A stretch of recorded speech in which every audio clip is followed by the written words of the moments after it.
If you ever thought, I hear about Copilot, ChatGPT, Claude, Ollama local models, which of these am I actually allowed to use at work? This episode is for you. By the end, you won't know every tool in the world, but you will have simple mental map. What your organization might already provide, what you can safely use with synthetic data, and what's possible on your own machine. Let me tell you how my own toolkit evolved. I started with ChatGPT. It was my planning partner. We'd brainstorm, outline, and figure out approaches together. Then I tried Cloud Code, and well, you heard about the casino in the episode 3. Eventually, I discovered there is a whole spectrum. Tools your organization provides that might already be approved for real data. Public tools you can use with synthetic data, and local tools that run entirely on your machine. Understanding this map changed everything for me. Let me share it with you. Tier 1 is whatever your organization has officially rolled out. For many of you, that means some flavor of Microsoft Copilot.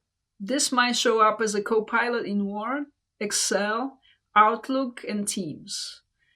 The key points: if your organization has purchased Copilot plus the right agreement, like BAA in the healthcare, and your IT and compliance teams have approved, you can use it with real data. That could include drafting emails with real names, summarizing internal documents, asking questions about SharePoint files, and generating content based on your data in your tenant. Always double check with your local policies. If your organization gave you access to Copilot Studio, which is the place that you can create agents, then great news, you have a powerful tool. Tier 2 is tools like ChatGPT and Claude. These are powerful and easy to use and constantly improving. What these tools are great for?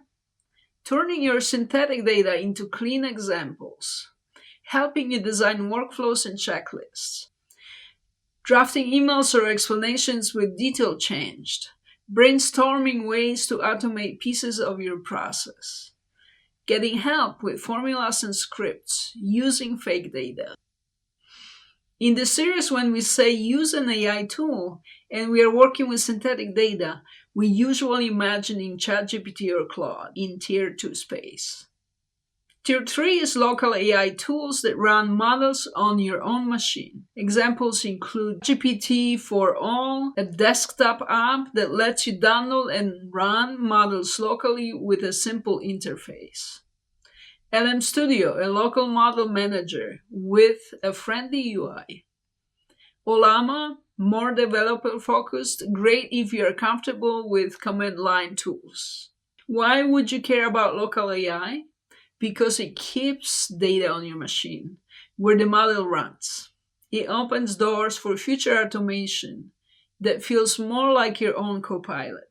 For many knowledge workers, Tier 3 is something to explore with a technical partner, a colleague, an internal innovation team, or external consultant. I want you to at least know that this tier exists. So when someone says, we could run a local model for this, you have a sense of what that means. Let's put this into a simple decision path. Start with specific tasks in mind. For example, your workflow from episode 1 through 4. Question 1. Does this involve real people's data? Names, IDs, health info, HR details, money linked to people? If yes, go to question 2. If no, you might already be in a tier 2 or 3 territory. Question 2. Does your organization provide an approved tool for this? Typically, this means Copilot with clear rules about what you can do.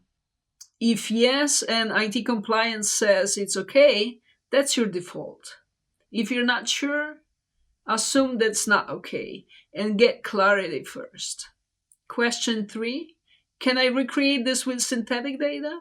If yes, Tier 2, ChatGPT Claude is excellent for designing formulas, drafting documents, exploring workflow ideas. Question 4. Do I have access to local AI or technical partner? If yes, Tier 3 might eventually let you bring more automation closer to actual systems. If no, that's okay. You can still get a lot of value from Tier 1 plus Tier 2. Core rule: real sensitive work data. Only use tools your organization has explicitly approved. Experiments and learning: use synthetic data in public or local tools. Here are your practical steps. 1. Check your organizational landscape. Do you have Copilot or another official AI tool? Is there an internal page or training about how to use it safely? If yes, skim it and note what's allowed and what's not. 2. Choose one Tier 2 tool. Create an account with ChatGPT or Claude if you're allowed to. I would recommend Claude because we can do a little more with Claude Code later. Open your synthetic data from episode 4. Ask it for help with one small thing: a formula, a summary, a way to categorize your fake data. Step 3 is optional. Note your curiosity about Tier 3. If local AI intrigues you, write down one question or idea you might want to explore later. You're not trying to become an AI engineer. You're mapping out which tools you can safely lean on. In this episode, we framed your AI options in 3 tiers: organizational, public, and local. Talked about where real sensitive data belongs. Show how synthetic data unlocks safe experimentation.